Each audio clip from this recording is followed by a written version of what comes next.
मेरी आंखें खुलती हैं एक फैंटेसी वर्ल्ड में, एक ऐसे लड़के की बॉडी में जिसकी फैमिली ने उसे निकाल दिया था और अब उसकी फैमिली उसे मारने के लिए भी ढूंढ रही है। कुछ टाइम बाद मैं सिस्टम को अनलॉक कर लेता हूँ। मैं बस अपनी लाइफ को पीसफुली जीना चाहता था, पर मेरे पास जो दो पेट्स हैं वो दोनों एक्चुअली में डेमन किंग्स हैं। एक हॉट सेंटेंस मेरे साथ मिलकर कल्टीवेट करना चाहती है। जो टॉप कल्टीवेटर्स हैं वो मुझसे विनती कर रहे हैं कि मैं उनका मास्टर बन जाऊँ। यहाँ तक कि मेरी जो फैमिली है वो भी मुझे वापस पाना चाहती है और मुझे अपना लीडर बनाना चाहती है। पर मुझे सिर्फ खेती करने में ही इंटरेस्ट है। पर ऐसे ही खेती करते करते एक दिन मैं इतना ज्यादा ओवर पावर्ड हो जाता हूँ कि सिस्टम मुझे गॉड बना देता है और मुझे इमॉर्टल रियाम तक ले जाता है। खैर, आगे हम दो लड़कियों को भागते हुए देखते हैं। उन दो लड़कियों के पीछे डेमन सेट के लोग पड़े थे। वो दोनों उन लोगों से बचकर भाग रही होती हैं, पर तभी पीछे से खतरनाक अटैक आता है जो कि जूनियर लड़की को लगने वाला था। पर सेंटेस उस अटैक के बीच में आकर उसे बचा लेती है। इस अटैक की वजह से वो दूर जाकर गिरती है। वो काफी घायल भी हो चुकी थी। वो जूनियर लड़की भी जमीन में गिरी होती है। तभी यहाँ पर आते हैं डेमन सेट के लोग। सेंटेस को इसे जमीन में पड़ा देख डेमन सेट का एक बंदा कहता है, जरा इन लोगों को देखो तो, ये लोग कुत्तों की तरह जमीन पर पड़े हैं। वो सेंटेस काफी ज्यादा घायल होती है। वो अपने मन में कह रही होती है, क्या हमारा अंत डेमन सेट के लोगों के द्वारा होगा। डेमन सेट का एक बंदा दूसरे वाले से कहता है, ओए सेंटेस को मत मारना, पहले तो मैं इसके साथ थोड़े मजे तो कर लूं। सेंटेस मेरी है और दूसरी वाली तुम रख लो। सेंटेस उठने की कोशिश कर रही होती है। हम देखते हैं जहाँ पर ये लोग खड़े होते हैं वहाँ पर सामने एक काफी पुराना घर होता है जिसके आगे एक कुत्ता बैठा होता है। खैर, वो डेमन सेट वाले भागते हुए इनके पास आने लगते हैं। वो जूनियर किसी तरह से उठ जाती है और इनसे लड़ने के लिए तैयार हो जाती है, पर वो एक सेकंड भी इनके आगे नहीं टिक पाती। वो उस अटैक की वजह से सीधा जाकर उस कुत्ते के ऊपर गिरती है, जिसकी वजह से उस कुत्ते को काफी ज्यादा गुस्सा आ जाता है और देखते ही देखते वो एक बहुत बड़े दानव में बदल जाता है। उसके बाद वो उन दो डेमन सेट के लोगों पर हमला करता है और फिर उन्हें अपने मुंह के पास खींचने लगता है और फिर उन्हें तुरंत खा जाता है। सेटनेस ये देखकर काफी ज्यादा हैरान हो जाती है। वो अपने मन में सोचने लगती है, ये मॉन्स्टर तो एक डेमन किंग है, पर डेमन किंग यहाँ पर क्या कर रहा है। वो डेमन किंग भी उन्हें देख रहा होता है। उसके बाद वो वापस से उसी छोटे कुत्ते में बदल जाता है। ये देखकर वो दोनों लड़कियां समझ जाती हैं कि डेमन किंग का उन्हें मारने का कोई भी इरादा नहीं है। डेमन किंग तो इन लोगों में इंटरेस्टेड भी नहीं लग रहा होता। वो दोनों लड़कियां झुककर उसे शुक्रिया बोलती हैं। डेमन किंग जो कि एक कुत्ता है वो भौंकने लगता है। तभी डेमन किंग के पीछे वाले दरवाजे से एक आवाज आती है, दाहे भौंकना बंद करो वरना मैं तुम्हें हड्डी नहीं देने वाला। ये सुनकर वो डेमन किंग शॉक हो जाता है। तभी दरवाजा खोलकर मैं बाहर आता हूँ। मैं दाहे को उसका खाना देता हूँ। ये देखकर दाहे तुरंत भागते हुए मेरे पास आता है और मेरे हाथ को चाटने लगता है। मुझे देखकर वो दोनों लड़कियां शॉक हो जाती हैं। सेटनेस अपने मन में कह रही होती है, ये लड़का तो बिल्कुल नॉर्मल है, पर वो डेमन किंग इस लड़के की बात क्यों मान रहा है। शायद से मुझे सब समझ आ गया है। ये लड़का कोई नॉर्मल नहीं है, ये बल्कि एक इमॉर्टल गॉड है जो कि इंसान बनने का नाटक कर रहा है। मैं उन दोनों लड़कियों को देखने के बाद अपने मन में सोचता हूँ, ये दोनों लड़कियां यहाँ पर कहाँ से आई। क्या ये मेरा कुत्ता चुराना चाहती हैं? भाई, तेरा कुत्ता कोई नहीं चुरा सकता। खैर, आगे मैं उन लड़कियों के पास जाता हूँ और कहता हूँ, मेरा नाम ली चैन है, तुम लोग कौन हो और यहाँ पर क्या कर रहे हो। वो लड़की मुझसे कहती है, डेमन सेट के लोग मेरा और मेरी जूनियर का पीछा कर रहे थे, हमें माफ करिएगा आपको डिस्टर्ब करने के लिए सीनियर। इन दोनों को देखकर मैं अपने मन में सोचता हूँ, कितना टाइम हो गया मुझे बाकी इंसानों से मिले हुए। ये दोनों कितने ज्यादा कमजोर लग रहे हैं। शायद से ये लोग बुरे लोग नहीं हैं। इन दोनों से पूछकर मैं बाहर की दुनिया के बारे में पता लगा सकता हूँ। मैं अपने घर का दरवाजा खोलते हुए उन लोगों से कहता हूँ, अब जबकि तुम लोग यहाँ पर आई गए हो तो तुम लोग मेरे मेहमान हो, आओ अंदर चलो, तुम्हें चाय पिलाता हूँ। दाहे जो होता है वो उन दोनों पर भौंकने लगता है। मैं उसके कान पकड़कर कहता हूँ, ओए तुम भौंक क्यों रहे हो, चुप रहो, तुम मेहमानों पर भौंक नहीं सकते। दाहे ये सुनकर चुपचाप बैठ जाता है और रोने की हालत में आ जाता है। वो लड़कियां ये देखकर हैरान हो जाती हैं। उसके बाद वो लड़की मुझे अपना इंट्रोडक्शन देती है, हेलो सीनियर, मेरा नाम वावा है, मैं मून सेट की सेंटनेस हूँ। अगर आज आप हमें ना मिलते हैं तो शायद से मैं और मेरी जूनियर डेमन सेट के हाथों पकड़े जाते हैं। ये लड़कियां बार बार मुझे सीनियर बोल रही होती हैं। ये सुनकर मुझे गुस्सा आता है। आखिर तुम लोग सीनियर किसे कह रही हो? मेरी अभी इतनी ज्यादा उम्र नहीं हुई है, मेरे पास 6 पैक्स एब्स भी हैं, तुम लोग समझी। खैर, उसके बाद मैं उन दोनों को अंदर लेकर जाता हूँ और उसके बाद उन्हें चाय निकाल कर देता हूँ। जो जूनियर होती है वो जैसे इस चाय को पास से देखती है वो तुरंत समझ जाती है कि ये कोई आम चाय नहीं है। वो अपनी सीनियर से कहती है, सीनियर ये चाय नॉर्मल नहीं है। वावा भी इस चाय के अंदर से निकलने वाले मैजिक को सेंस करती है और वो दोनों जैसे ही इस चाय को पीते हैं वो तुरंत हील हो जाते हैं और उन्हें अपने अंदर अलग किस्म की पावर भी फील होती है। जूनियर ये देखकर कहती है, जो चाय अभी हमने पी है वो किसी ट्रेजर से कम नहीं थी, ऐसा ट्रेजर तो हमारे सेट के लीडर के पास भी नहीं है और सीनियर ली चान ने हमें ये ऐसे ही दे दिया। खैर, उसके बाद मैं उन दोनों के लिए कुछ खाने के लिए लेकर आता हूँ। मैं उसे टेबल पर रख देता हूँ। ये देखकर वावा मुझसे कहती है, आप कुछ ज्यादा ही अच्छे हैं सीनियर ली चैन, मुझे नहीं पता कि मैं आपका ये एहसान कैसे चुकाऊंगी। उसके बाद वो दोनों खाना शुरू करते हैं और ऐसे खाना खाते हैं जैसे कई दिनों से उन लोगों ने कुछ भी ना खाया हो। वो लोग कुछ ही देर में सब कुछ खत्म कर देते हैं। उन दोनों का पेट पूरा भर जाता है। ये देखकर मैं अपने मन में कहता हूँ, जो खाना मेरे लिए नॉर्मल है वो इन लड़कियों के लिए ट्रेजर है। पर ऐसा क्यों? मुझे लगता है ये दोनों काफी गरीब फैमिली से हैं। शायद से इन लोगों को ऐसा खाना कभी मिला ही नहीं है। मैं उन दोनों से कहता हूँ, अगर ये खाना तुम दोनों को इतना ही पसंद आया है तो अगर तुम लोग चाहो तो तुम लोग थोड़ा घर भी ले जा सकते हो। ये सुनकर वो दोनों खुश हो जाती हैं। वावा की आंखों से तो आंसू तक आ जाते हैं और वो कहती है, सीनियर ली आप सच में कितने ज्यादा अच्छे हैं। जूनियर की आंखों से भी आंसू बह रहे होते हैं और वो कहती है, सच में आप कितने अच्छे हैं। मैं उनसे कहता हूँ, क्या तुम लोग के लिए खाना इतना ज्यादा वैल्यूबल है? मेरे स्टोर हाउस में ये बहुत सारा पड़ा है, मेरे साथ आओ मैं तुम्हें दिखाता हूँ। उसके बाद मैं उन दोनों को अपने स्टोर हाउस ले जाता हूँ जहाँ पर काफी सारी सब्जियाँ और अनाज होता है। मेरे स्टोर हाउस को देखकर वो दोनों लड़कियां हैरान हो जाती हैं। तभी मेरा दूसरा पेट बाहर आता है जो कि मजे से उस अनाज को खा रहा होता है। मैं उसे पकड़कर उठाता हूँ और उससे कहता हूँ, तुम छोटे चूहे, मैंने तुमसे कहा था कि तुम स्टोर हाउस की देखभाल करो, पर तुम यहाँ पर फिर से अनाज को खाने लगे। अब मैं तुम्हें 2 दिनों तक खाना नहीं देने वाला। जाओ और बाहर जाकर तुम भी दाहे के साथ बैठो। वाह वाह। एमसी के उस पेट को काफी गौर से देखती है और वो तुरंत समझ जाती है कि ये छोटा दिखने वाला चूहा और कोई नहीं बल्कि एक डेमन किंग है। वो उस चूहे को देखते हुए अपने मन में कहती है, ये चूहा भी एक डेमन किंग है और ये इस स्टोर हाउस की रखवाली करता है। क्या सीनियर ली चांद सच में एक इमॉर्टल गॉड है? खैर, मैं उन लड़कियों से कहता हूँ, मुझे माफ करना, आज मेरे पेट अच्छा बर्ताव नहीं कर रहे हैं। ये कहने के बाद मैं अपने उस चूहे को बाहर फेंक देता हूँ। उसके बाद मैं उन दोनों से कहता हूँ, मेरे पास बहुत सारा अनाज है, तुम्हें जो चाहिए वो ले जाओ। जूनियर ये सुनकर कहती है, सीनियर यहाँ पर काफी सारा अनाज है, जितना अनाज हमारे पूरे सेट में होता है उससे भी ज्यादा, और क्वालिटी के हिसाब से ये सामान ट्रेजर जितना खास है। ये सब सुनकर मैं अपने मन में सोचता हूँ, 3 साल पहले मैं इस दुनिया में आया था। मैं टियांगहुंग सिटी में ली फैमिली को ज्वाइन करता हूँ। मैं किसी ली चान नाम के बंदे की बॉडी में उठा था जिसको उसी की फैमिली ने निकाल दिया था। मुझे बस एक पीसफुल जिंदगी चाहिए थी, पर उसके बाद मुझे फार्मर एसेंशियल सिस्टम मिल जाता है। मैं जैसे ही सिस्टम के टास्क को फिनिश करता हूँ, मुझे बदले में स्किल्स और रिवॉर्ड्स मिलते हैं, और शायद से एक दिन इस सिस्टम की वजह से तुम लेजेंडरी इमॉर्टल भी बन सकते हो और खुद की दुनिया भी बना सकते हो। मैंने सोचा था कि अगर मैं इतना स्ट्रॉन्ग बन जाता हूँ तो मैं अपनी दुनिया में वापस जा सकता हूँ, पर मैं काफी समय से सिस्टम के टास्क को पूरा कर रहा हूँ, पर मैं अभी तक उतना ज्यादा पावरफुल नहीं बना हूँ। जूनियर मेरे पास आते और मुझसे कहती है, आपका शुक्रिया सीनियर ली। वाह वाह कहती है, आप हमें बहुत सारा सामान दे रहे हैं, इसके बदले हमें आपको कुछ तो देना चाहिए। ये सुनने के बाद मैं अपने मन में कहता हूँ, क्या ये लोग इस सामान के बदले मुझे पे करेंगे? मैं जब से यहाँ पर आया हूँ मैंने अभी तक पैसे नहीं देखे। अगर मेरे पास पैसे आ जाएंगे तो मैं इस गांव को छोड़कर शहर में बस जाऊंगा। वाह अपने पोर्ट में से कई सारे मैजिक स्टोन्स को गिराने लगती है और मुझसे कहती है, ये ज्यादा तो नहीं है, पर ये मैजिक स्टोन्स आपके लिए सीनियर ली। इन स्टोन्स को देखने के बाद मैं शौक हो जाता हूँ और अपने मन में कहता हूँ, तुम लोग ये क्या कर रही हो? मैंने तुम लोगों को चाय दी और खाना भी दिया और उसके बदले तुम लोग मुझे पत्थर दे रही हो। मैं उन लोगों से कहता हूँ, मैं कल्टीवेट भी नहीं कर सकता, तो ये स्टोन्स मेरे कोई भी काम के नहीं है, मुझे इनकी कोई भी जरूरत नहीं है। तुम्हारे पास गोल्ड, सिल्वर या फिर कॉपर कॉइंस नहीं है क्या? अगर हो तो मुझे वो दे दो। पर मेरी इस बात को वो लोग मजाक में ले लेती हैं और कहती हैं, सीनियरली आप कितने ज्यादा मजाकिया हैं। मैं समझ गई हूँ, आप ये सब हमें फ्री में देना चाहते हैं, आप जरूर से कोई देवता हैं। खैर सीनियरली, अब हम लोग पूरी तरह से ठीक हो चुके हैं और आपने हमें इतना सारा अनाज भी दिया। अब हमें जल्द से जल्द सेट वापस जाना होगा। अगली बार हम हमारे एल्डर्स को लेकर आएंगे ताकि हम आपका अच्छे से शुक्रिया अदा कर सकें। वाह वाह, एक जादुई पोर्ट निकालती है और उस सारे अनाज को उस पोर्ट में भर लेती है। वो लोग मुझे शुक्रिया बोलते हैं, पर मैं उनसे कहता हूँ, शुक्रिया बोलने की कोई भी जरूरत नहीं है। उसके बाद मैं अपने मन में सोचता हूँ, यार ये दुनिया सच में कितनी ज्यादा डेंजरस है, मुझे अपने इस गाँव में ही रहना चाहिए। उसके बाद वो दोनों यहाँ से जाने लगते हैं, पर जूनियर रुककर मुझसे कहती है, सीनियरली आगे का रास्ता शायद से डेंजरस हो सकता है, क्या आप हमारे साथ चलेंगे हमें छोड़ने के लिए? पर ये सुनकर वावा गुस्सा हो जाती है और कहती है, तुम ये क्या कह रही हो सीनियरली, ऑलरेडी हमारे लिए इतना कुछ कर चुके हैं। खैर ये सुनकर मैं कहता हूँ, अगर मैं तुम लोगों के साथ चल पाता तो मुझे खुशी होती, पर मुझे थोड़ा काम है। पर अगर तुम दोनों को अकेले जाने में डर लग रहा है तो तुम लोग दाहे को अपने साथ ले जा सकते हो, मेरा पेट काफी ज्यादा स्ट्रॉन्ग है। मैं दाहे से जाकर कहता हूँ, दाहे इन दोनों कल्टीवेटर्स के साथ जाओ और इन्हें इनके घर तक छोड़ाओ। दाहे मेरी बात मान जाता है और वो जाने के लिए तैयार हो जाता है। ये देखकर वावा कहती है, आपका शुक्रिया सीनियरली, अगर सीनियर दाहे हमारे साथ जाएंगे तो हम टोटली सेफ होंगे। उसके बाद वो तीनों एक तलवार पर सवार होकर यहाँ से निकल जाते हैं। मैं पीछे से उन लोगों से कह रहा होता हूँ, जाओ जाओ और अपना ध्यान रखना। उन लोगों के जाने के बाद मैं सोचता हूँ, वो दोनों लड़कियां कल्टीवेटर्स थी, जो सामान मेरे लिए कचरा है, उन्हें वो ट्रेजर लगता है। अगर मैं इन लोगों के साथ मिल जाता हूँ तो शायद से मैं अपनी फैमिली से बदला ले सकता हूँ। तभी सीन शिफ्ट होता है मून सेक्ट में, जहाँ का मौसम काफी ज्यादा खराब हो जाता है क्योंकि यहाँ पर आ चुका होता है दाहे, वो भी अपनी फाइनल फॉर्म में, जिसे देखकर वहाँ के स्टूडेंट्स डर जाते हैं। वो लोग जल्दी से भागते हैं सेक्ट के एल्डर्स को बुलाने के लिए।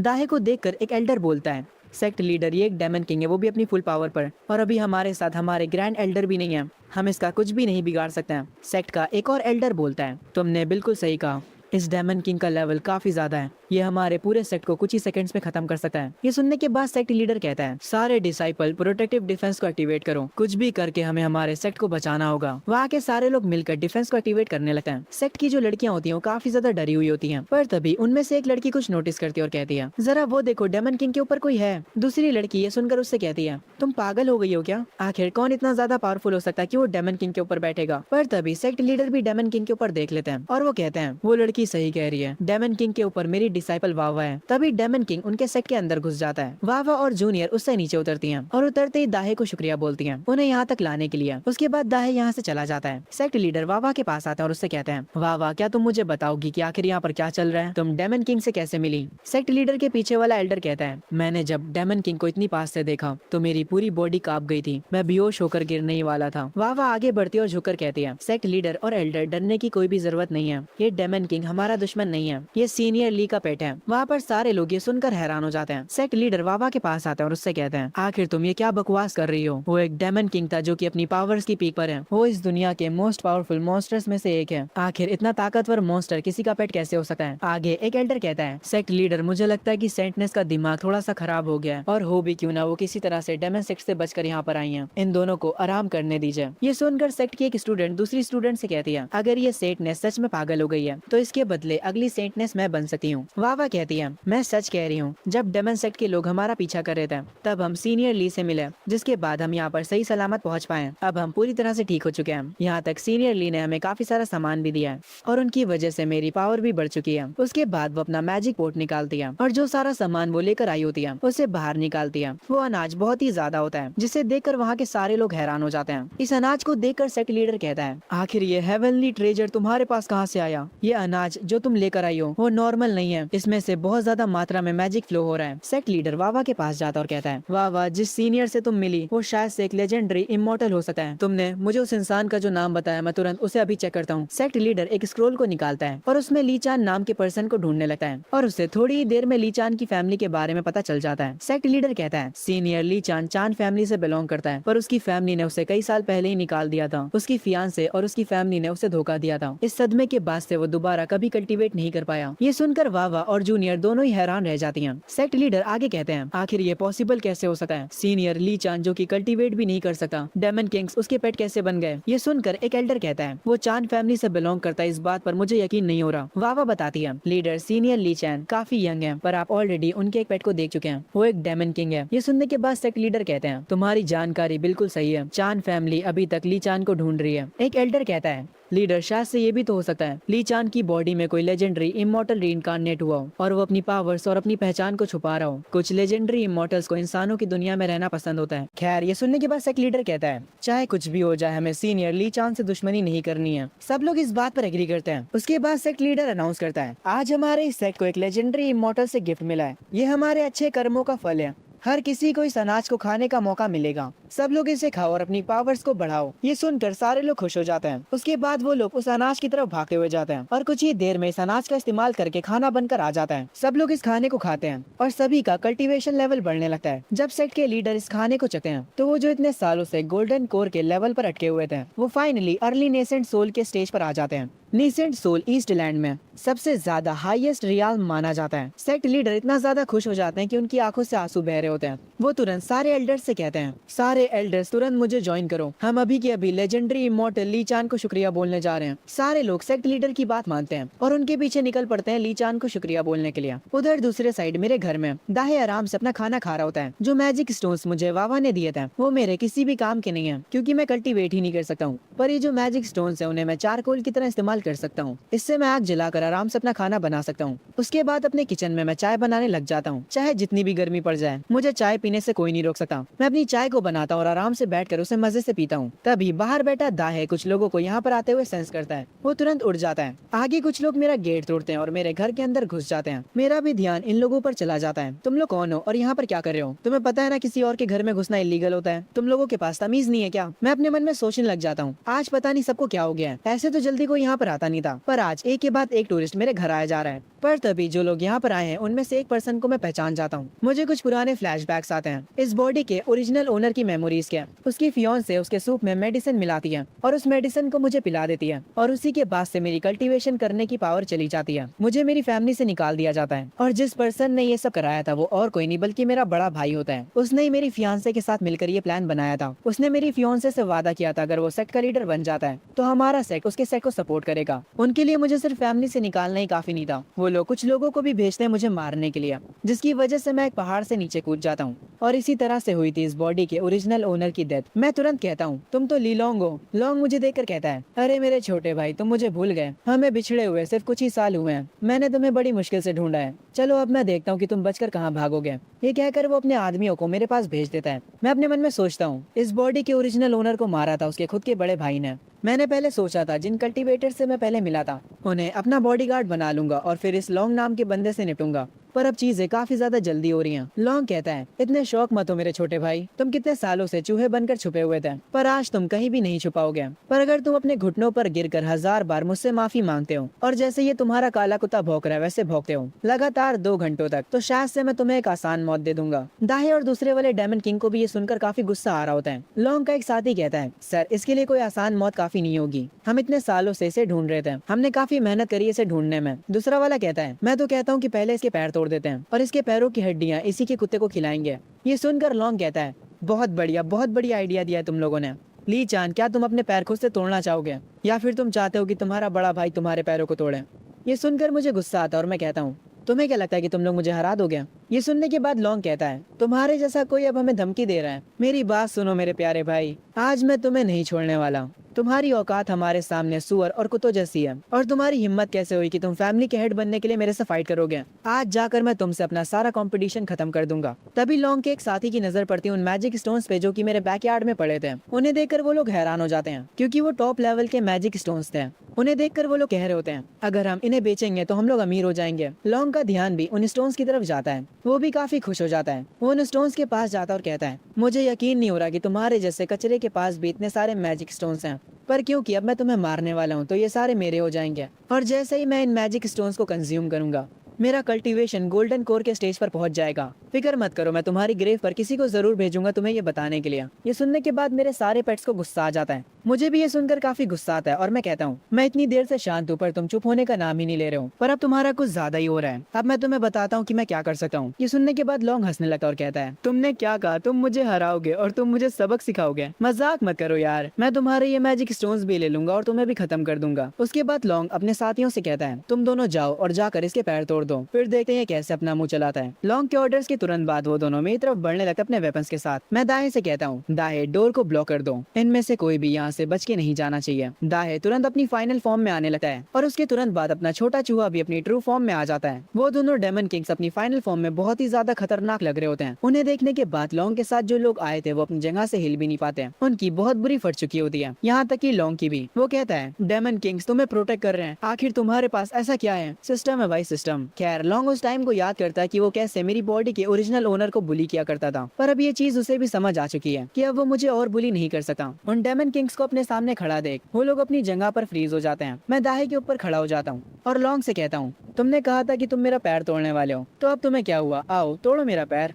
तभी मुझे अचानक से सिस्टम बताता है, सिस्टम ने डिटेक्ट करा है एनिमीज आपके सामने हैं, क्योंकि होस्ट की लाइफ स्किल्स सारी मैक्स आउट हो चुकी हैं, इसीलिए गॉड किंग स्काई पंच को अनलॉक किया जा रहा है। जैसे ही आप इसे एक्टिवेट करेंगे आप सारे एनिमीज को क्रश कर सकते हैं। 3 मिनट के लिए आप इनविंसिबल बन जाएंगे और इस स्किल को कूल डाउन होने में 24 घंटे लगते हैं। सिस्टम के इस मैसेज को देखकर मैं काफी ज्यादा खुश हो जाता हूँ, मेरी आंखों से आंसू तक निकलने लगते हैं। 3 सालों बाद फाइनली मुझे एक कॉम्बैट स्किल मिली है। क्योंकि मैं कल्टीवेट नहीं कर पाता था इसीलिए मैं कहीं नहीं जाता था, पर अब से मुझे यहाँ पर छुप के रहने की कोई जरूरत नहीं है। अब से मुझे अपने पेट्स की मदद की जरूरत नहीं है, मैं खुद से इन लोगों से निपट सकता हूँ। मैं हंसने लगता हूँ और उसके तुरंत बाद अपनी पावर्स को एक्टिवेट करता हूँ। लॉन्ग ये देखकर कहता है, तुम मुझसे फाइट करने में डेमन किंग्स की मदद नहीं ले रहे हो, तुम अब पक्का हारने वाले हो। क्या तुम मुझसे 1v1 करना चाहते हो? पर ये बात याद रखना कि मैं तुम्हारा पैर तोड़ दूंगा। मैं अपने दोनों पेट से कहता हूँ, दाहे और छोटे चूहे दोनों मेरे पीछे आ जाओ, मैं इस बंदे से खुद निपट लूंगा। ये सुनने के तुरंत बाद मेरे दोनों पेट्स अपनी नॉर्मल फॉर्म में आ जाते हैं। दाहे कह रहा होता है, मैं मेरे मास्टर के साथ तब से हूँ जब मैं एक आम कुत्ता हुआ करता था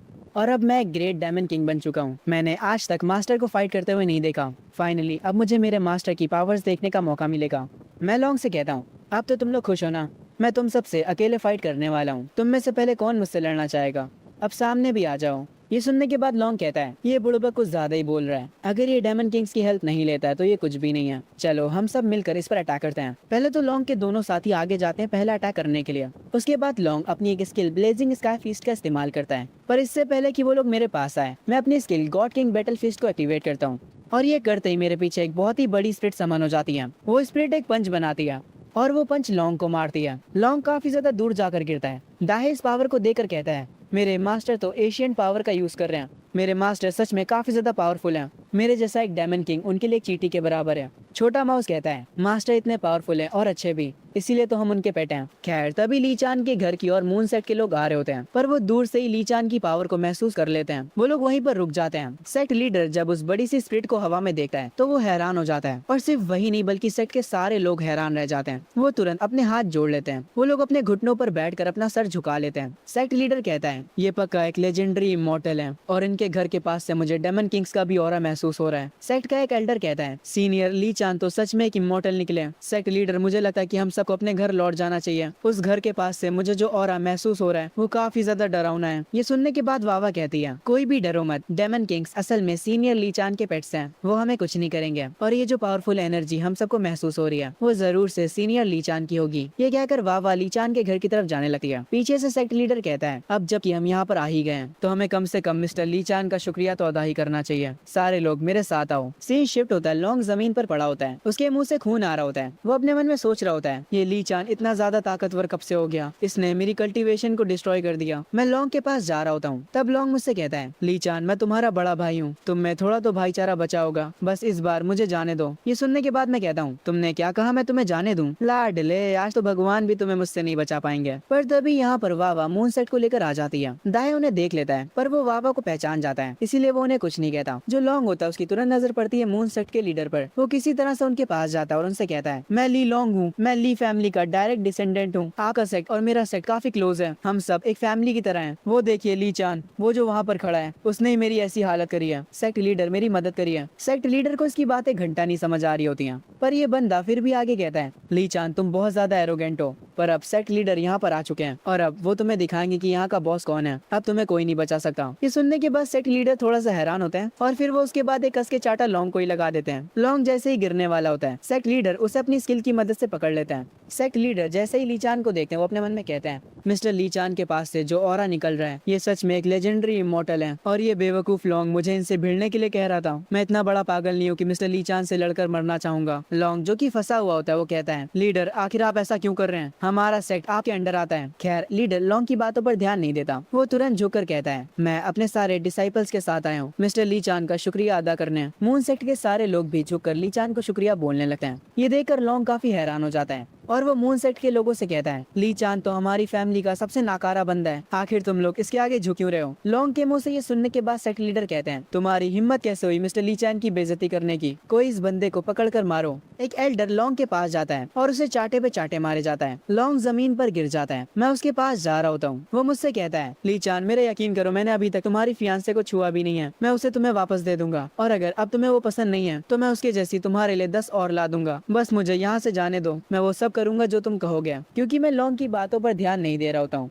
इसीलिए लॉन्ग आगे कहता है, असल में तुम्हें मारने का प्लान तुम्हारी फियांसे ने बनाया था, असली मास्टरमाइंड वही है, मैं तो तुम्हें हर्ट भी नहीं करना चाहता था। मैं लॉन्ग को अपनी जिंदगी की भीख मांगते हुए देखकर अपने मन में कहता हूँ, इसी ने मेरी बॉडी के ओरिजिनल ओनर को मार दिया था, और उसके बाद मैं उसकी बॉडी में आ गया। फाइनली मैंने ओरिजिनल ओनर का रिवेंज ले लिया है। मैं लॉन्ग से कहता हूँ, अब तुम नहीं बचने वाले मेरे भाई। ये सुनने के बाद लॉन्ग कहता है, अगर मुझे मरना ही है तो मैं तुझे साथ लेकर मरूंगा। लॉन्ग अपनी तलवार को उठाता है और उसे मेरी गर्दन के पास ले आता है। ये देखकर वावा को गुस्सा आ जाता है। वो कहती है, तुम्हारी हिम्मत कैसे हुई मिस्टर ली चान को चोट पहुंचाने की? तुमने खुद से मौत को चुना है। उसके बाद वावा अपनी पावर्स का यूज करती है और एक फूल में लॉन्ग को बंद कर देती है, और जैसे ही वो फूल गायब होता है वैसे ही लॉन्ग भी गायब हो जाता है। मतलब उसका खेल खत्म हो जाता है। उसके पास से उसका सोल स्टोन गिरता है, जो कि अपने आप से उड़कर लॉन्ग के सेट की ओर निकल जाता है। खैर वावा की इस स्किल को देखने के बाद मैं अपने मन में सोचता हूँ, ये लड़की तो सच में काफी ज्यादा पावरफुल है। मेरे पास जो skill God Kings Battle Fist है वो सच में कमाल की है, पर मैं उसे दिन में सिर्फ एक बार ही यूज कर सकता हूँ। अगर ये वावा नाम की लड़की मेरे साथ रहती है तो मुझे किसी से भी डरने की कोई जरूरत नहीं है। वावा अपने मन में सोच रही होती है, अब तो चान फैमिली गई, उन्हें सीनियर ली चान से पंगे नहीं लेने चाहिए थे, पर सीनियर ली चान सच में लड़ाई करते हुए कितने कूल लग रहे थे। आगे थोड़ी देर बाद में और सेक्ट लीडर बैठकर बात करते हैं। सेक्ट लीडर मुझसे कहते हैं,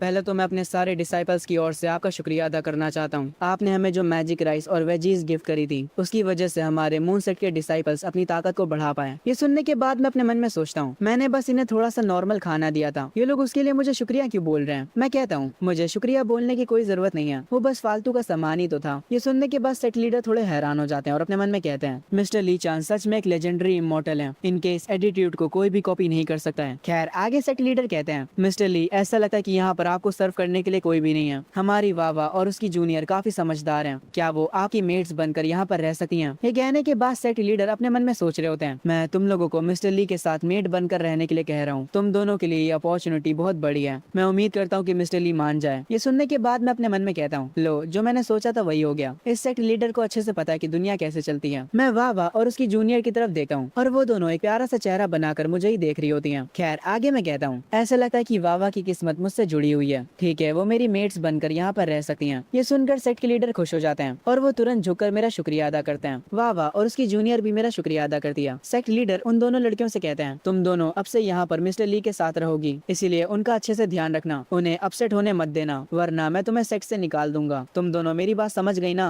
वावा और उसकी जूनियर कहती है, हम समझ गए लीडर। मैं अपने मन में कहता हूँ, मैं इतनी प्यारी प्यारी लड़कियों को ना तो नहीं बोल सकता और आगे चलकर मैं इनसे काम भी करवाऊंगा, जैसे मेरी मुर्गियों को दाना देना। आगे सेट के लीडर मुझसे कहते हैं, मिस्टर ली आपने हमारे सेट के साथ काफी अच्छा व्यवहार करा है। हमारे मून सेट के पास ज्यादा कुछ तो नहीं है, पर हमारे पास काफी सारे मैजिक स्टोन्स हैं। मैं हमारे सबसे बेहतर मैजिक स्टोन्स लेकर आया हूँ, प्लीज मिस्टर ली इन्हें एक्सेप्ट कर लीजिए। इसे देखकर मैं अपने सर पर हाथ रख लेता हूँ और अपने मन में कहता हूँ, ये मैजिक स्टोन्स मेरे लिए यूजलेस हैं, मैं कल्टीवेट नहीं कर सकता हूँ। पर तभी मेरे सिस्टम पर नोटिफिकेशन आती है, होस्ट सिस्टम ने टॉप लेवल के मैजिक स्टोन्स को डिटेक्ट करा है। सिस्टम को अपग्रेड करने के लिए इतने मैजिक स्टोन्स काफी हैं। क्या आप सिस्टम को अपग्रेड करना चाहेंगे? ये देखने के बाद मैं अपने मन में सोचता हूँ, मैजिक स्टोन्स तो मेरे पास पहले भी थोड़े पड़े थे, पर तब मुझे सिस्टम का कोई मैसेज नहीं आया। ऐसा लगता है कि ये स्टोन्स कुछ खास तरह के हैं। चलो सिस्टम को अपग्रेड करते हैं। मैं सेट लीडर के उस गिफ्ट को एक्सेप्ट कर लेता हूँ। उसके बाद मैं अपना एक हाथ उठाता हूँ और उन सारे मैजिक स्टोन्स को एब्जॉर्ब करने लग जाता हूँ और कुछ ही सेकंड्स में उन सारे स्टोन्स को एब्जॉर्ब कर लेता हूँ। सिस्टम तुरंत मुझे बताता है, सिस्टम अपग्रेडिंग प्रोसेस शुरू हो चुका है, क्योंकि मैंने इन स्टोन्स को काफी जल्दी एब्जॉर्ब कर लिया। ये देखकर सेट लीडर हैरान हो जाते हैं और वो अपने मन में कहते हैं, यहाँ तक कि नेसेंट सोल पिक लेवल पर भी कोई भी मैजिक स्टोन्स को इतनी जल्दी एब्जॉर्ब नहीं कर पाता। मुझे लगता है कि शायद से मिस्टर ली इतनी सारी एनर्जी को इतनी जल्दी एब्जॉर्ब कर सकते हैं। सच में वावा और उसकी जूनियर को यहाँ पर मेड्स बनाकर छोड़ना सबसे अच्छा फैसला है। हमारे मून सेट ने जैकपॉट हिट कर लिया है। सेट का एल्डर भी ये सब देख रहा होता है और वो अपने मन में कहता है, अब मुझे समझ आ रहा है कि लीडर सेटनेस को यहाँ पर मेड बनाकर क्यों छोड़ रहे हैं। मिस्टर ली सच में मॉर्टल वर्ल्ड में एक ट्रू इमॉर्टल है। जो वावा की जूनियर होती है वो अपने मन में सोच रही होती है, अगर मैं मिस्टर ली के अंडर सर्व करती हूँ तो मैं शायद से यान ईगल की बिग बॉस बन सकती हूँ। तभी से शिफ्ट होता है लॉन्ग के सेट पर। एक बंदा भागते भागते सेट लीडर के पास जा रहा होता है। वो तुरंत उन्हें बताता है, लीडर अभी अभी यंग मास्टर लॉन्ग का सोल टोकन टूट चुका है। ये सुनने के बाद ली फैमिली के सेट लीडर काफी हैरान हो जाते हैं। वो कहते हैं, तुमने क्या कहा? वो लॉन्ग के उस टूटे हुए सोल टोकन को अपने हाथ में पकड़ते हैं और उसकी मदद से लॉन्ग की लास्ट मेमोरीज को देखते हैं। उन्हें पता चलता है कि लॉन्ग को किसने मारा और कैसे मारा। वो ली चान को देखते ही पहचान जाते हैं। एक एल्डर कहता है, ये तो हमारी फैमिली का ली चान है। सेक्ट लीडर ये सुनने के बाद कहता है, मेरा ये ऑर्डर 2 फैमिलीज के एल्डर्स तक पहुंचाओ। उनसे कहो कि वो लोग जाकर उस ली चान को पकड़ कर लेकर आए ताकि हम उसे उसकी पनिशमेंट दे सके। दूसरी तरफ ली चान अपनी कुर्सी पर बैठा आराम कर रहा होता है। वावा की जूनियर उसके लिए पंखा झल रही होती है और दूसरी तरफ वावा उसके लिए चाय बनाकर लेकर आती है और उसे कप में निकाल के भी देती है। ऐसी लाइफ एक्सपीरियंस करने के बाद मैं अपने मन में कहता हूँ, मेरी लाइफ काफी मजेदार है। पर तभी मैं महसूस करता हूँ कुछ लोगों को मेरे घर की तरफ आते हुए। दाहे भी इस चीज को नोटिस करता है और वो तुरंत उड़ जाता है। वो लोग जो यहाँ पर आते हैं वो लोग गेट को तोड़ देते हैं। असल में ये दोनों चांद फैमिली के एल्डर्स होते हैं। एक एल्डर कहता है, ली चांद तुमने हमारे यंग मास्टर को मार दिया, अब हम तुम्हें उसकी सजा देंगे। मैं जो कि अपनी आंखें बंद करके लेटा होता हूँ। इनकी आवाज सुनकर समझ जाता हूँ कि ये कौन सी फैमिली से आए हैं। मुझे खड़ा होने की जरूरत भी नहीं पड़ती। वावा तुरंत मेरे लिए खड़ी होती है और कहती है, तुम्हारी हिम्मत कैसे हुई हमारे मास्टर को डिस्टर्ब करने की। वो दोनों एल्डर्स वावा के पास आने लगते हैं। वावा अपनी एक स्किल को एक्टिवेट कर लेती है और उस स्किल को देखने के बाद दूसरा एल्डर समझ जाता है, तुम तो गोल्डन कोर के लास्ट स्टेज पर हो। वावा ये सुनकर अपने मन में कह रही होती है, मिस्टर ली के साथ रहते रहते मैं ऑलमोस्ट नेसेंट सोल के लेवल पर पहुंचने वाली हूँ। वावा को देखने के बाद एक एल्डर कहता है, ये लड़की गोल्डन कोर के स्टेज पर है, हम दोनों मिलकर भी इसे नहीं हरा पाएंगे। दूसरा वाला एल्डर वावा से कहता है, देखो हमें ली फैमिली ने भेजा है तो तुम इसमें मत पड़ो। ये सुनने के बाद वावा कहती है, ओ तो तुम ली फैमिली से हो, तुम लोग मेरे मास्टर को बार बार परेशान करने क्यों आते हो? वो एल्डर कहता है, हम भी अपने मास्टर के ऑर्डर्स मानते हैं, हम यहाँ पर ली चान को पकड़ने के लिए आए हैं। अब जबकि तुम्हें पता चल गया कि मैं ली फैमिली से हूँ, इसीलिए मेरे सामने से हट जाओ। ये सुनने के बाद वावा अपने मन में सोचती है, ली फैमिली शांत नहीं बैठने वाली, मैं इन्हें हमें परेशान करने नहीं दे सकती। वावा उन लोगों से कहती है, मैं मून सेट की सेटनेस हूँ और मिस्टर ली हमारे हॉनरेड गेस्ट हैं, तुम लोगों को यहाँ से चले जाना चाहिए। ये सुनने के बाद एक एल्डर कहता है, अगर तुम एक सेटनेस हो तो तुम्हें तो हमारी मदद करनी चाहिए ली चान को पकड़ने में। दूसरा एल्डर कहता है, हाँ इसने बिल्कुल सही कहा, मून सेट को तो हमें बचाना चाहिए और हमारी मदद करनी चाहिए। सेटनेस थोड़ी देर बाद ही समझ जाती है ये लोग बातों से नहीं मानने वाले। वो उनसे कहती है, है, क्या तुम लोग सच में यहाँ से नहीं जाने वाले? एक एल्डर कहता है, नहीं, अगर मून सेट के लीडर भी आकर हमें रोकेंगे तब भी हम नहीं रुकने वाले। ये सुनने के बाद वावा समझ जाती है ये लोग बातों से नहीं मानने वाले, तो इन्हें लाते तो मारनी ही पड़ेंगी। वो अपनी एक स्किल को एक्टिवेट करती है और उन पर अटैक करती है। वो दोनों इस स्किल के इम्पैक्ट से दूर जा गिरते हैं और उनके मुंह से खून तक आ जाता है। एक एल्डर कहता है, ये लड़की बहुत ज्यादा पावरफुल है, हम इस टाइम पर ली चान को अपने साथ नहीं ले जा सकते।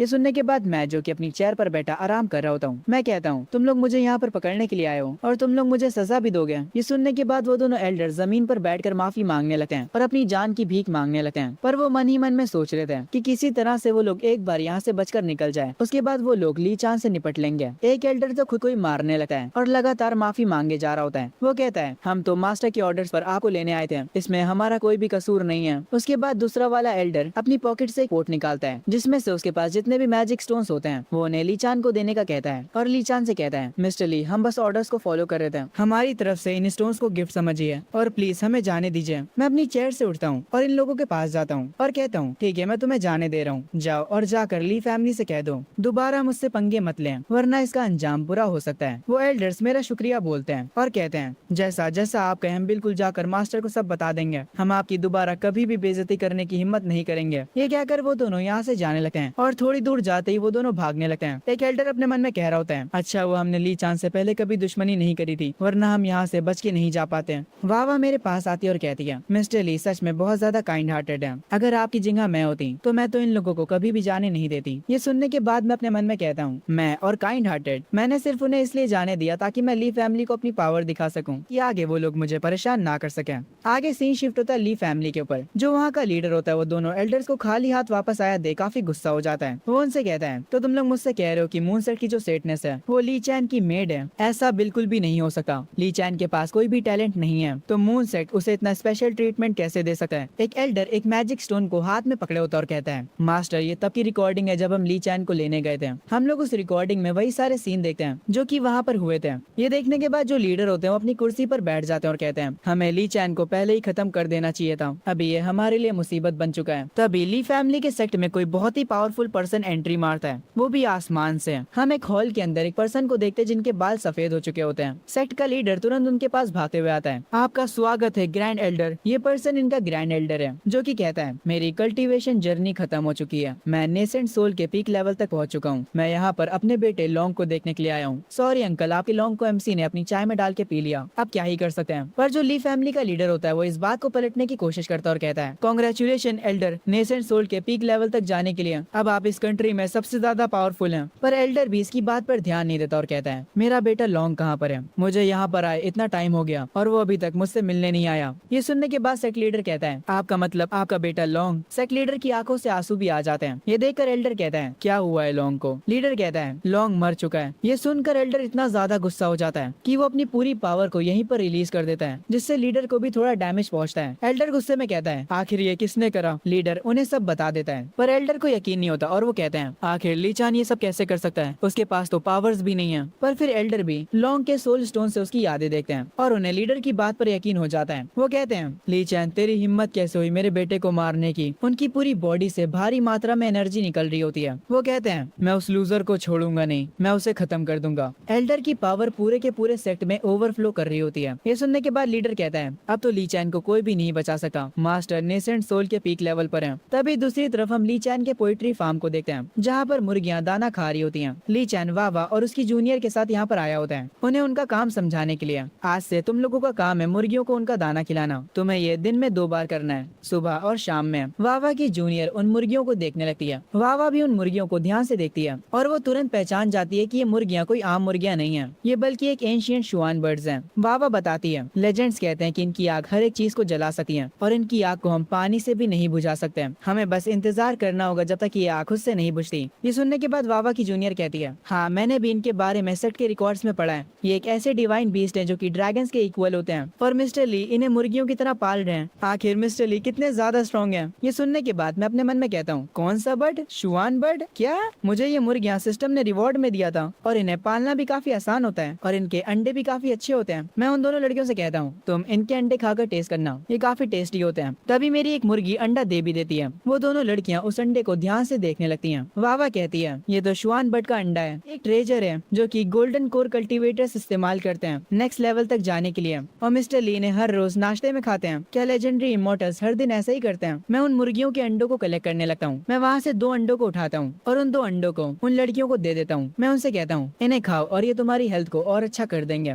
वो दोनों उन अंडों को पाकर काफी खुश हो जाती हैं और कहती हैं, आपका शुक्रिया मिस्टर ली। उसके बाद मैं उन्हें अपने गार्डन में ले जाता हूँ, जहाँ पर वावा एक प्लांट को देखकर उसके पास बैठ जाती है और कहती है, ये तो ड्रैगन फ्लावर्स हैं। आपको इस कंट्री में ये बहुत ही मुश्किल से मिलेंगे और ये आपके गार्डन में इतने सारे लगे हुए हैं। मिस्टर ली, आप सच में कमाल के हैं। ये सुनने के बाद मैं वापस से कंफ्यूज हो जाता हूँ और अपने मन में कहता हूँ, क्या बोला इसने? फ्लावर है? ये तो बस एक नॉर्मल सा फूल है। उसके बाद मैं उनको स्टोर हाउस में ले जाता हूँ ताकि वो मुर्गियों को दाना खिलाने के बाद यहाँ से टूल्स लेकर पौधों में पानी डाल सके। वाह सारे टूल्स को अपनी पावर से अपने पास खींच लेती है और उन टूल्स की क्वालिटी देखने के बाद वो समझ जाती हैं कि ये टॉप ग्रेड के स्पिरिचुअल टूल्स हैं। वो काफी हैरान भी होती है और कहती है, मिस्टर ली, टॉप स्पिरिचुअल टूल्स का इस्तेमाल करते हैं खेती करने के लिए? तभी मेरे सिस्टम पर नोटिफिकेशन आती है कि सिस्टम अपग्रेड कंप्लीट हो चुका है। मुझे एक ट्रेनिंग स्किल मिली होती है जिसका नाम होता है मिक्स्ड हेवन टाइची फिस्ट। ये स्किल होस्ट की मदद करती है कल्टीवेट करने में। अगर कल्टीवेशन का एक सेट कंप्लीट होता है तो मैं किसी भी मीडियम लेवल के बंदे को इजीली मार सकता हूँ। और ताइची फिस्ट के 100 सेट्स कंप्लीट करने के बाद मैं किसी भी गोल्डन कोर से नीचे वाले को मार सकता हूँ। और जैसे ही 10,000 सेट्स कंप्लीट होंगे मैं नेसेंट सोल के लेवल के नीचे वालों को मार सकता हूँ। जितने ज्यादा सेट्स मैं करूंगा उतनी ही ज्यादा मेरी कल्टीवेशन स्ट्रॉन्ग होगी और मेरी सारी लिमिटेशन हट चुकी है। मेरे ब्रेन में मुझे एक ताइची फिस्ट की इमेज दिखाई देती है और उसे देखकर मैं खुश हो जाता हूँ और कहता हूँ, फाइनली मुझे रास्ता मिल गया ट्रेन होने का। इससे पहले कि मैं यहाँ से बाहर जाऊँ मैं कम से कम 10 मिलियन सेट्स करूंगा। मैं ताइची फिस्ट को तुरंत इस्तेमाल करता हूँ और उसके सेट्स करने लग जाता हूँ। दाहे मुझे ये करता हुआ देखता और कहता है, मास्टर कितनी आसानी से एशियंट पावर्स को अनलीश कर रहे हैं, इसीलिए तो मेरे मास्टर सबसे ज्यादा ताकतवर हैं। ये कहते हुए दाहे की आंखों से आंसू तक आ जाते हैं। वो अपने मास्टर के लिए काफी खुश होता है। मैं अभी भी उस स्किल को चेक कर रहा होता हूँ और कहता हूँ, ताइची फिस्ट उससे कई ज्यादा स्ट्रॉन्ग है जितना मैंने सोचा था। तभी आसमान से कोई पावरफुल चीज नीचे आती है। मेरा ध्यान उस पर चला जाता है और हम देखते हैं यहाँ पर और कोई नहीं बल्कि यहाँ पर ग्रैंड एल्डर आए होते हैं। वही 2 एल्डर्स के साथ जो कि यहाँ से पहले भाग गए थे। वो सब तेजी से नीचे आते हैं। उनकी पावर्स को वावा और उसकी जूनियर भी सेंस कर लेते हैं। वो एल्डर जिसको मैंने पहले छोड़ दिया था और उसे जाने दिया था, वो अब गुस्से में कह रहा होता है, ली चैन तुम बाहर क्यों नहीं आ रहे? दाहे भी उन लोगों की पावर को महसूस करता है और वो भी तुरंत उनकी तरफ जाने लगता है। वावा और उसकी जूनियर उसी औरा का पीछा करते हुए आ रही होती हैं। जो ग्रैंड एल्डर होते हैं वो आगे बढ़ते हुए कहते हैं, ये लोग मेरे आगे बस कीड़े मकोड़े हैं। मैं अपने घर से बाहर निकलता हूँ एक स्माइल के साथ और कहता हूँ, ये बुढ़ा यहाँ पर क्या करने आया है? वो तीनों एल्डर मेरी तरफ आ रहे होते हैं। वावा और उसकी जूनियर भी यहाँ पर आ जाती है। मैं भी उन एल्डर्स की तरफ बढ़ता हूँ। ग्रैंड एल्डर कहता है, तो तुम हो ली चैन? मैं उनसे पूछता हूँ, हाँ वो मेरा ही नाम है, पर तुम कौन हो? वो एल्डर कहता है, मैं मून सेट का ग्रैंड एल्डर हूँ, मेरा नाम जियानान है और तुमने जिसे मारा लॉन्ग वो मेरा बेटा था। ये सुनने के बाद मैं अपने मन में सोचता हूँ, लॉन्ग के डैड ग्रैंड एल्डर हैं पर इनके तो बाल सफेद हैं। ये डैड कंबल की ग्रैंड पर ज्यादा लग रहे हैं। एक एल्डर आगे आता और कहता है, ली चैन अपने घुटनों पर बैठ जाओ और हमसे माफी मांगो, तब जाकर शायद से ग्रैंड एल्डर तुम पर रहम कर दे। दूसरा वाला एल्डर कहता है, हाँ उसने बिल्कुल सही कहा, आज तुम्हें कोई भी नहीं बचा सकता, हमारे सामने अभी सरेंडर कर दो। उन दोनों के मुंह से ये सुनने के बाद मैं मुस्कुराता हुआ कहता हूँ, अभी 2 दिन पहले तो तुम लोग मुझसे अपनी जान की भीख मांग रहे थे और आज तुम लोगों में इतना एटीट्यूड आ गया। ये सुनने के बाद उनमें से एक एल्डर कहता है, हम बस टाइम बचा रहे थे, तुम्हें क्या लगा हम तुमसे डर गए थे? ये बस हमारी चाल थी यहाँ से भागने की। ये सुनने के बाद मैं कहता हूँ, मुझे तुम लोगों पर रहम नहीं करना चाहिए था। ये सुनने के बाद वो एल्डर कहता है, ली चैन तुम मरने वाले हो पर तुम अभी भी इतने एरोगेंट हो। वावा और उसकी जूनियर ग्रैंड एल्डर को ग्रीट करती हैं। ग्रैंड एल्डर वावा को पहचान जाते हैं। वो उससे पूछते हैं, तुम यहाँ पर क्या कर रही हो? वावा उन्हें बताती है, सेक्ट लीडर ने मुझे ऑर्डर दिया मिस्टर ली की हेल्प करने का। मिस्टर ली हमारे बेनिफैक्टर हैं। ग्रैंड एल्डर शायद से आपको कुछ मिसअंडरस्टैंडिंग हुई है। ये सुनने के बाद ग्रैंड एल्डर कहता है, तुम कह रही हो कि मुझे मिसअंडरस्टैंडिंग हुई है? ली चैन ने मेरे अडॉप्टेड बेटे लॉन्ग को मार दिया है। मैं आज यहाँ पर सिर्फ बदला लेने के लिए आया हूँ। ये सुनने के बाद वावा कहती है, ग्रैंड एल्डर असल में लॉन्ग को मैंने मारा था, प्लीज आप शांत हो जाइए, मैं आपको सब सच बताती हूँ। पर ग्रैंड एल्डर को लग रहा होता है कि वावा झूठ बोल रही है और ली चैन को बचाने के लिए ये सब कह रही है। वो वावा से कहते हैं, भले ही तुम सेटनेस क्यों ना हो, अगर तुम इस मैटर में पड़ती हो तो तुम्हें इसका अंजाम भुगतना होगा। वावा अभी भी ग्रैंड एल्डर को समझाने की कोशिश कर रही होती है पर जूनियर उसे आकर रोक देती है और कहती है, अब कोई भी फायदा नहीं है, सबसे पहले हमें सेक्ट लीडर को इन्फॉर्म करना चाहिए। खैर ये रिवेंज वाली बात सुनकर मैं कहता हूँ, तुम्हारे पास कोई स्किल्स है नहीं, बस तुम लोगों से बातें करवा लो। मैं सच में देखना चाहता हूँ कि मेरा तुम लोग क्या बिगाड़ सकते हो। वावा कहती है, ग्रैंड एल्डर आप मिस्टर ली को नहीं हरा सकते हैं। उसके बाद वो अपने पोर्ट को अपनी तलवार में बदल देती है और वो ली चान के लिए ग्रैंड एल्डर से भिड़ने के लिए भी तैयार हो जाती है। वावा को ऐसा करते देख ग्रैंड एल्डर को काफी ज्यादा गुस्सा आ जाता है। वो अपनी पावर को अनलीश करने लगता है। हमें हमें उनके पीछे काफी बड़ा हाथ दिखाई देता है और उसके बाद वो कोई इनविजिबल अटैक करते हैं, जिसके तुरंत बाद हमारी वावा घायल हो जाती है और वो जमीन पर गिर जाती है। जूनियर ये देखकर हैरान रह जाती है। जो बाकी के एल्डर्स यहाँ पर होते हैं वो कह रहे होते हैं ग्रैंड एल्डर को यहाँ पर कोई भी हरा नहीं सका, वावा को अपनी औकात में रहना चाहिए था। दूसरा एल्डर कहता है अब जबकि हमारे साथ ग्रैंड एल्डर है, हमें पक्का हमारा रिवेंज मिल जाएगा। जूनियर जो होती है वो जल्दी से सेक्ट लीडर को कांटेक्ट करने की कोशिश करने लगती है और वो सेक्ट लीडर को एक मैसेज भेज भी देती है। ग्रैंड एल्डर अपनी पावर को अनलीश करते हैं और कहते हैं मरने के लिए तैयार हो जाओ मिस्टर ली चैन। एक एल्डर हंसते हुए आगे आता है और कहता है तैयार हो जाओ, हम तुम्हें नहीं छोड़ने वाले।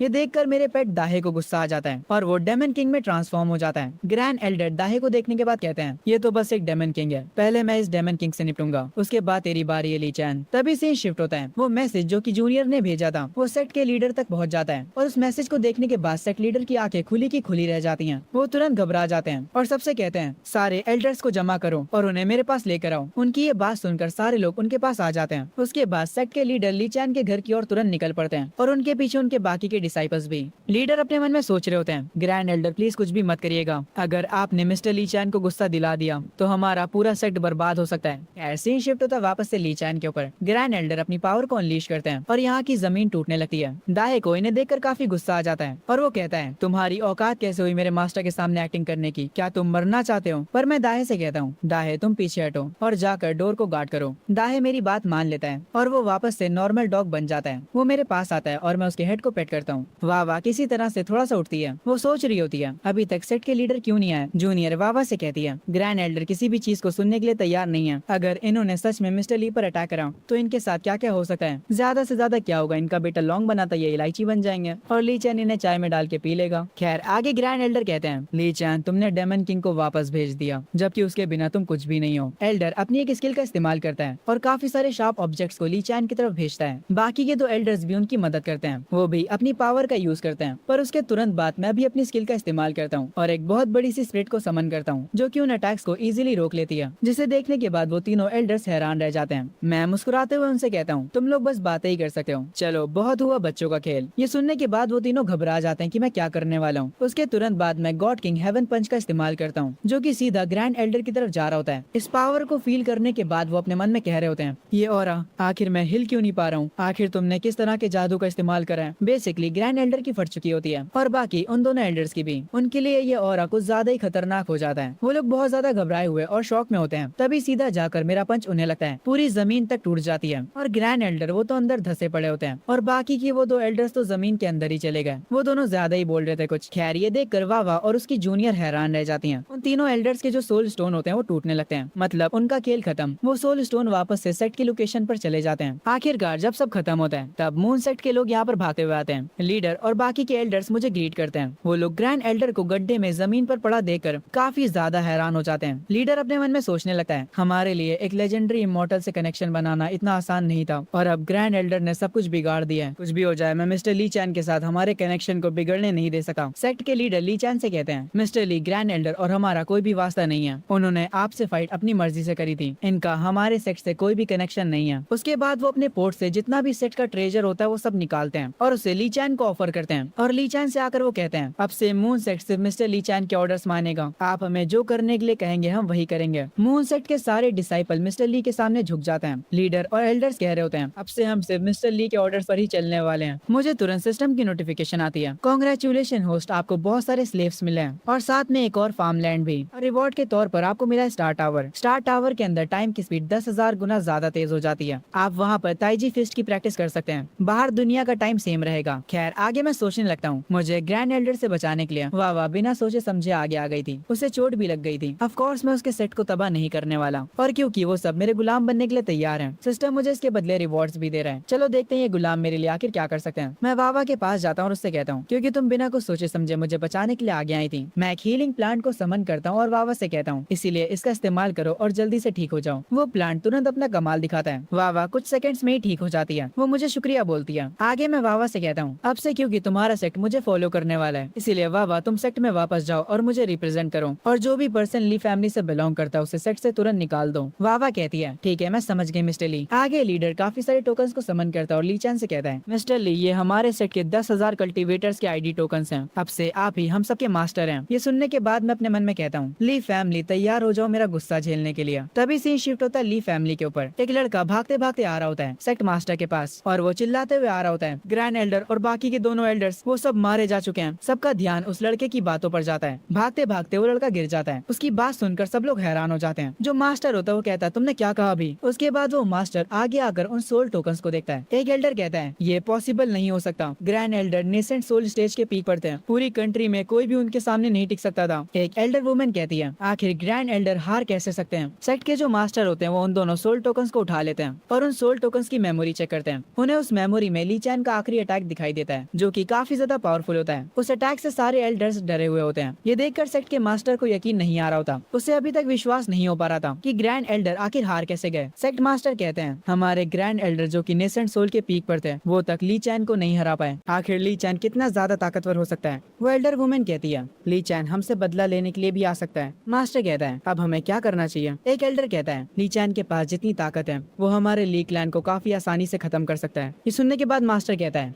मैं ही वो था जिसने ली चैन को सेक्ट से निकाला था। मैंने सोचा था कि वो सरवाइव नहीं कर पाएगा पर वो सिर्फ जिंदा ही नहीं रहा बल्कि वो बहुत ज्यादा ताकतवर भी बन चुका है। ये सुनने के बाद एक एल्डर कहता है मास्टर क्या आप वही सोच रहे हैं। मास्टर कहता है हाँ मैं ली चैन को हमारे सेक्ट में वापस बुलाने का सोच रहा हूँ। उसे हमारे सेक्ट का यंग मास्टर बना देंगे। उसके बाद हम उसे लीडर की पोजीशन भी दे देंगे। अगर ली चैन हमारे साथ होगा तो हम इस पूरे वर्ल्ड में सबसे ज्यादा स्ट्रॉन्ग होंगे। दूसरी तरफ मैं अपनी ताइची फिस्ट की ट्रेनिंग कर रहा होता हूँ। सिस्टम मुझे सच में काफी ज्यादा हाई क्वालिटी की रिवॉर्ड्स देता है। मैं जैसे ही ताइची फिस्ट के राउंड्स फिनिश करता हूँ मुझे मेरी बॉडी और ज्यादा लाइट फील होती है। तभी दाहे कुछ लोगों को यहाँ पर आता हुआ देखता है जिनके हाथों में एक बहुत बड़ा चेस्ट होता है। मैं देखता हूँ यहाँ पर मेरी बॉडी के ओरिजिनल ओनर के डैड आए होते हैं। मेरे माइंड में इस बॉडी के ओरिजिनल ओनर की पुरानी यादें फ्लैशबैक होती हैं जिसमें उसके डैड कह रहे होते हैं अब क्योंकि ली चैन कल्टीवेट नहीं कर सकता है तो हम उसे सेक्ट में रहने नहीं दे सकते हैं। ली चैन को फैमिली से किक कर दो। खैर अब वही आदमी जिसने एक वक्त पर मुझे फैमिली से किक करा था वो मेरे आगे झुककर मुझसे माफी मांग रहा होता है। वो मुझसे कहता है मेरी वजह से तुमने बहुत सफर किया। मैं चाहता हूँ कि तुम फैमिली में वापस आ जाओ। मैं तुम्हें फैमिली का लीडर बनाने के लिए भी तैयार हूँ। लिन फैमिली के सारे लोग मुझे ग्रीट करते हैं। उसके बाद वो लोग उस चेस्ट को खोलते हैं जो कि वो लोग अपने साथ लाए थे। सेट के मास्टर मुझसे कहते हैं ये सब तुम्हारे लिए गिफ्ट है। अगर तुम मेरे साथ फैमिली में वापस चलते हो तो मैं कल के कल पूरी एम्पायर सिटी में बता दूंगा कि हमारे सेट के अगले होने वाले लीडर तुम हो। दूसरा एल्डर कहता है यंग मास्टर प्लीज फैमिली में वापस आ जाइए। अगर आप फैमिली में वापस आ जाते हैं तो सारे रिसोर्सेस पहले आपके पास जाएंगे। इनकी ये बातें सुनने के बाद मैं अपने मन में कहता हूँ ये वही लोग हैं जिन लोगों ने मुझे फैमिली से निकाल दिया था और मुझे मरने के लिए छोड़ दिया था। और अब जब इन्हें पता चल गया कि मैं कितना स्ट्रांग हूँ ये मुझे अपनी फैमिली में वापस लाना चाहते हैं। मैं इन लोगों से कहता हूँ मेरे आगे झुककर कुत्तों जैसे माफी मांगो तब मैं शायद से तुम्हें माफ करने के बारे में सोच सकता हूँ। ये सुनने के बाद वो सब लोग घुटनों पर बैठकर कुत्तों की तरह भौंकने लगते हैं और मुझसे माफी मांगने लगते हैं। क्लैन के मास्टर कहते हैं क्या तुम्हें अब अच्छा लगा। तुम्हें फैमिली से निकालना मेरी गलती थी। मैं दोबारा से कुत्तों जैसा भौंक सकता हूँ अगर तुम कहो तो। दोबारा तो छोड़ो मैं 100 बार भौंकने के लिए तैयार हूँ। ये सुनने के बाद मैं कहता हूँ अगर तुम 1000 बार भी भौंकते हो तब भी कोई फायदा नहीं होने वाला। तुम लोगों के पास सिर्फ 3 सेकंड्स हैं। यहाँ से भाग जाओ वरना मैं तुम्हारी हालत लॉन्ग और ग्रैंड एल्डर जैसी कर दूंगा। दाहे भी आकर उन लोगों पर भौंकने लगता है। मजबूरन क्लैन के लीडर को मेरी बात माननी पड़ती है और वो लोग यहाँ से जाने लगते हैं। वो लोग सारा सामान भी अपने साथ वापस ले जाते हैं। जो क्लैन का लीडर होता है वो जाते वक्त अपने मन में सोच रहा होता है ली चैन तुमने मेरी बात नहीं मानी तो अब आगे पछताना मत। उसके बाद सीन शिफ्ट होता है लिन फैमिली के सेक्ट पर जहाँ पर सेक्ट के लीडर ने लिन चैन की फियांसे को बुलाया होता है। उसी फियांसे को जिसने उसे धोखा दिया था। लिन चैन की फियांसे पूछती है कि आपने मुझे क्यों बुलाया। सेक्ट लीडर कहते हैं लिन चैन अभी भी जिंदा है यहाँ तक कि उसने लॉन्ग को भी मार दिया है। लिन चैन की फियांसे ये सुनकर हैरान हो जाती है। वो कहती है ऐसा हो ही नहीं सकता। लॉन्ग ने लिन चैन को पानी में खुद से फेंका था और अब वो जिंदा कैसे हो सकता है। आगे सेक्ट लीडर कहते हैं यहाँ तक कि ग्रैंड एल्डर भी लिन चैन के सामने नहीं टिक पाए और उसके हाथों मारे गए। ये सुनकर लिन चैन की फियांसे और भी ज्यादा शॉक हो जाती है। उसे अब डर लगने लगता है कि कहीं अब लिन चैन उससे बदला लेने के लिए ना आ जाए क्योंकि उसकी फियांसे ही वही थी जिसने उसके खाने में मेडिसिन मिलाई थी और उसी की वजह से वो दोबारा कभी कल्टीवेट नहीं कर पाया। ली चैन की फियांसे काफी ज्यादा डर जाती है। इस सेक्ट का लीडर कहता है उसने लॉन्ग को तो मार दिया है अगली बारी जरूर से तुम्हारी है। ये सुनने के बाद ली चैन की फियांसे कहती है मुझे ये सब बताने के लिए आपका शुक्रिया। मैं ली चैन को खुद से हैंडल कर लूंगी। उसके बाद वो ये कहकर वहाँ से चली जाती है एकदम कोल्ड एटीट्यूड में। पर जब वो अपने सेक्ट पहुँचती है तो ये कोल्ड एटीट्यूड गायब हो जाता है। वो बहुत ही ज्यादा डरी हुई होती है। वो अपने फादर के पास भागते हुए जाती है और उन्हें जाकर सब कुछ बता देती है जो भी उसे ली फैमिली के हेड ने बताया था। वो कहती है उसने लॉन्ग को भी मार दिया है। वो जरूर से मुझे भी मार देगा। ये सब सुनकर उसके डैड कहते हैं मुझे लगा नहीं था कि जिस लड़के को हम सब मिलकर बुली करते हैं वो अचानक से इतना स्ट्रॉन्ग बन जाएगा। उनके क्लैन का एक एल्डर कहता है पहले हमने डेमन सेट के सहारे ली चैन की फील्डिंग सेट करी थी। दूसरा वाला कहता है पर अब वो पहले जैसा नहीं रहा है। हम बैठकर खुद से उसके मरने का इंतजार नहीं कर सकते। ग्रैंड एल्डर मर चुके हैं और अब मून सेक्ट के पास कोई भी एल्डर्स नहीं बचे हैं। तो क्या हो अगर हम डेमन सेक्ट के साथ मिलकर मून सेक्ट पर हमला कर दे तो? और डेमन सेक्ट के जो एक्सपर्ट्स हैं वो सब ली चैन को संभाल लेंगे। ये सुनने के बाद क्लैन का लीडर कहता है, तुम्हारा प्लान बिल्कुल सही है। सारा इल्जाम डेमन सेक्ट पर आएगा और हम इल्जाम से भी बच जाएंगे और ली चैन भी खत्म हो जाएगा और उसके बाद हमारी रॉन्ग फैमिली पूरी एम्परर सिटी को रूल करेगी। ये कहने के बाद सब लोग हंसने लगते हैं और जैसा इन लोगों ने प्लान करा था सब कुछ वैसा ही होता है। कुछ दिनों बाद डेमन सेक्ट अपनी पूरी आर्मी लेकर मून सेक्ट पर हमला कर देता है। ये देखने के बाद मून सेक्ट का लीडर कहता है, मेन डिफेंस सिस्टम को जल्दी से एक्टिवेट करो। वो सारे मिलकर डिफेंस को एक्टिवेट कर लेते हैं और एक शील्ड पूरे के पूरे मून सेक्ट को कवर कर लेती है। डेमन सेक्ट का एक कमांडर कहता है, मून सेक्ट वालों मेरी बात सुनो, तुम्हारा सबसे स्ट्रॉन्गेस्ट ग्रैंड एल्डर मर चुका है, तो चलो अब ज्यादा बदमाशी मत करो और गेट को खोल दो। डेमन सेक्ट के आगे झुक जाओ और अगर तुम ये नहीं करते हो तो यहाँ पर हर कोई मारा जाएगा। डेमन आर्मी पूरी तरह से फाइट के लिए रेडी होती है। सेक्ट का लीडर अपने मन में कहता है, ग्रैंड एल्डर की मौत के बारे में आखिर डेमन सेक्ट को बताया किसने? बहुत ही कम लोगों को इसके बारे में पता था। खैर आगे लीडर सारे डेमन से कहते हैं, तुम लोग इतने एरोगेंट मत बनो, मैं तुम लोगों को खुद से हराऊंगा। और ये कहकर वो फाइट करने के लिए चले जाते हैं। वाह भी यहाँ पर पहुँच जाती है और कह रही होती है, हमारा सेक्ट मिस्टर ली की प्रोटेक्शन के अंदर है। तुम डेमंस की सच में इतनी औकात हो गई कि तुम हम पर अटैक करो। ये सुनकर डेमंस का हेड हंसने लगता है और कहता है, क्या तुम उस ली फैमिली के यूजलेस ली चैन की बात कर रही हो? हमारे डेमन सेक्ट में 2 ग्रैंड एल्डर्स हैं और इस टाइम वो लोग ली चैन को मार नहीं गए, वो जल्दी ही वापस आते ही होंगे। तभी सीन शिफ्ट होता है उन्हीं 2 ग्रैंड एल्डर्स पर जो कि ली चैन को मारने आए हैं। ली चैन अपने ताइची फिस्ट की प्रैक्टिस कर रहा होता है और उसके बाद बैठकर चाय पीता है। दाहे और छोटा चूहा आपस में खेल रहे होते हैं। ली चैन कहता है, स्टार टावर की मदद से मैं मिलियंस ऑफ टाइम प्रैक्टिस कर चुका हूँ। सिस्टम के अकॉर्डिंग 10,000 राउंड्स के बाद मैं किसी भी नेसेंट सोल के लेवल वाले को मार सकता हूँ और अब क्योंकि मैं मिलियंस ऑफ राउंड्स प्रैक्टिस कर चुका हूँ तो मैं नेसेंट सोल के लेवल के ऊपर वाले बंदे को भी मार सकता हूँ, वो भी इजीली। और अब क्योंकि मेरे पास टाइची फिस्ट है तो मैं ग्रैंड एल्डर जैसे लोगों से इजीली भिड़ सकता हूँ बिना अपने मेन पंच डिवाइन किंग स्काई फिस्ट का इस्तेमाल करें। तभी यहाँ पर वही 2 डेमन सेट के ग्रैंड एल्डर्स आते हैं। उन्हें देखकर दाहे उन पर भौंकता है। डेमन सेट का एक ग्रैंड एल्डर कहता है, ये बच्चा तो यहाँ पर काफी अच्छी जिंदगी जी रहा है, देखो तो इसे जरा, ये यहाँ पर बैठा चाय पी रहा है। दूसरा वाला ग्रैंड एल्डर कहता है, मून सेक्ट का ग्रैंड एल्डर इस बच्चे के हाथों मारा गया, मुझे तो इस बच्चे के पास से स्पिरिचुअल एनर्जी तक महसूस नहीं हो रही। बूढ़ा वाला ग्रैंड एल्डर कहता है, ली चैन तुम एक बार तो मरने से बच गए थे पर इस बार मैं तुम्हें नरक दिखाऊंगा। ये सुनने के बाद मैं कहता हूँ, आखिर ये बेवकूफ लोग कह क्या रहे हैं? मेरी बॉडी के ओरिजिनल ओनर के मरने की वजह ये लोग भी थे? क्या ये लोग भी उस चीज में इन्वॉल्व थे? छोड़ो, मुझे क्या, चलो मैं अपनी नई पावर इन दोनों पर टेस्ट करता हूँ। मैंने ताइजी फीस्ट को मिलियंस ऑफ टाइम प्रैक्टिस करा है। दाहे और छोटा चूहा भी लड़ने के लिए तैयार हो जाते हैं। उनके पास से निकलती हुई स्पिरिचुअल एनर्जी को देखकर वो बूढ़ा ग्रैंड एल्डर कहता है, नेसेंट सोल के लेवल के डेमन किंग्स, पर मेरे लेवल के आगे ये लोग बस मामूली कीड़े मकोड़े हैं। जैसे मैं ली चैन को मारूंगा उसके बाद मैं तुम दोनों को अपना पेट बना लूंगा। दूसरा वाला एक अटैक करते हुए कहता है, मैं पहले देखता हूँ कि ये बंदा कितना स्ट्रॉन्ग है। वो ली चैन पर एक स्कल से अटैक करता है पर ली चैन के लिए बस एक मामूली अटैक होता है, तो अपने टाइची फिस्ट का इस्तेमाल करता है और एक ही अटैक में उस स्कल को तोड़ देता है और जिस बंदे ने वो अटैक करा था उसको भी खत्म कर देता है। ये देखकर वो बूढ़ा वाला ग्रैंड एल्डर डर जाता है और वो कहता है, ये ऑरा तो डिवाइन ट्रांसफॉर्मेशन का पावर हाउस है। मैं अपनी पावर के सर्कल में खड़ा होता हूँ और अपने मन में सोचता हूँ, सिस्टम मेरी इस नई पावर को हैंडल भी नहीं कर सकता। मैंने स्टार टावर और ताइजी फिस्ट को कंबाइन कर लिया है। ये करके मैं सच में बहुत ही ज्यादा स्ट्रॉन्ग हो चुका हूँ। ली चैन की पावर देखने के बाद वो बूढ़ा एल्डर अपने घुटनों पर बैठ जाता है और ली चैन से माफी मांगने लगता है। ली चैन उससे पूछता है, आखिर कुछ सालों पहले डेमन सेक्ट ने रोक फैमिली के साथ मिलकर मुझे मारने की कोशिश क्यों करी थी? वो बूढ़ा एल्डर कहता है, हम बस सेंट्रल लैंड से एक बहुत ही पावरफुल आदमी के ऑर्डर्स को फॉलो कर रहे थे, मुझे सच में ज्यादा डिटेल्स नहीं पता। ये सुनने के बाद मैं अपने मन में कहता हूँ, आखिर सेंट्रल लैंड मुझे मारने की कोशिश क्यों कर रहा था? मुझे लगता है कि इस बॉडी का असली ओनर कोई सीक्रेट छुपा रहा था। खैर ली चैन अब पहले जैसा अच्छा तो नहीं है। वो अपने घर में वापस जाने लगता है पर जाते जाते वो उस बूढ़े आदमी को भी खत्म कर देता है। ये देखकर उसके दोनों पेट्स इंप्रेस हो जाते हैं। मैं सोच रहा होता हूँ, मैंने सुना है सेंट्रल लैंड में सारे पावरफुल कल्टीवेटर्स रहते हैं, वहाँ जाने से पहले मुझे काफी अच्छे से प्रैक्टिस कर लेनी चाहिए, कम से कम 100 मिलियन टाइम।